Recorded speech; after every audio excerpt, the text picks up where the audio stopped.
Okay, so good morning mga kabigman, ano? So mayroon na naman tayong kasamang isang follower all the way from Lipa lang. No, isa sa barangay sa Lipa, si Lorraine. Okay?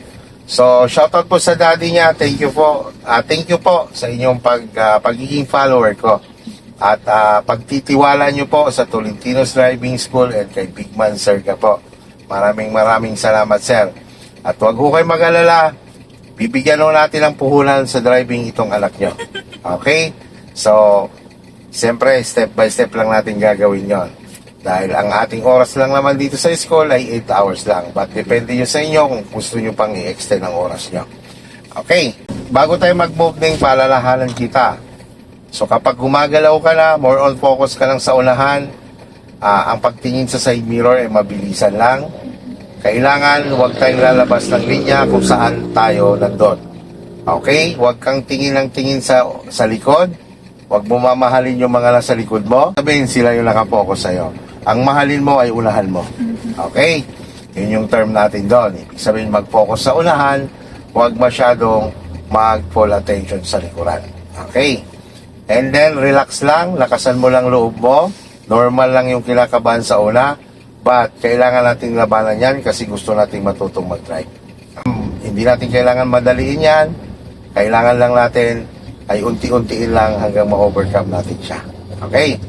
Refresh muna tayo bago tayo mag-move ng tuluyan. Signal sa left. Signal. Yun, tingin sa left ng mabilis. Off. Signal sa right. Tingin sa right ng mabilis. Off. Yan. Busina. Busina, friendly lang. Friendly warning. Yo. Okay. Ready to go na tayo. Apak sa brake. Sorry. Full brake. Dahil hindi yan papasok pag hindi mo lang i-full brake. Lagay mo ngayon sa drive. Yo. Hold pa rin si brake. Off, doon lang. Tama na yun. Hold pa rin si brake. Release mo naman si handbrake. Angat ng konti, sabay pindot. Yo. Focus na sa unahan, ha? Bitawan mo muna si brake. Patong ang paa kay gas. Patong sa gas. Gas ka ng konti. Yo. Sige, gas pa. Bitaw sa gas, patong naman ang paa kay brake. Apply ka ng gradual para tumigil siya ng smooth. Or suave. Stop. Yan. Punta ka kay gas. Gas ka naman ngayon. Sige, gas. Bitawan mo si gas, awang lang. Balik kay gas. Kay gas. Okay, gasa mo. Yan. Bitaw si gas. Balik kay gas. Gas lang. Gas lang. Bitaw. Balik kay gas. Okay, go. Diretso tayo. Paka kay brake. Kapang. Yan. Huwag matatakot sa mga ganyang sitwasyon. Wala kang ibang isipin kundi ang brake. Sigap sa side mirror, regular, para malaman mo kung pasok ka sa linya mo. Gas uli. Signal ikaw sa left. Signal sa left. Sulyap sa left. Wala. 11 o'clock lang. Manibela. Balik sa 12. Adjust sa 1. 1 o'clock. Balik sa 12. Balik sa 12. Okay. Off ang signal light. O pag lalabas sa linya, ang paa na kay brake. Yan. Kasi pababa yan. Pag nabilis siya, alalay ng konting brake.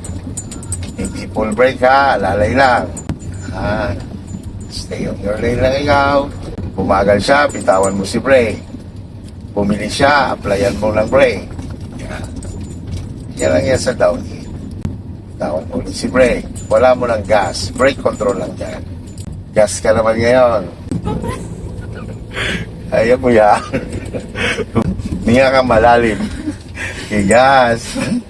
Gas. Nalabas po siya. Diretso lang, ang manibela. So, huwag mo likot-likotin na manibela, ganyan lang. O, sige, gas. Gas lang ikaw. Ramdamin mo lang, pag ikaw ay nililis niya, saka ka lang a-action sa manibela.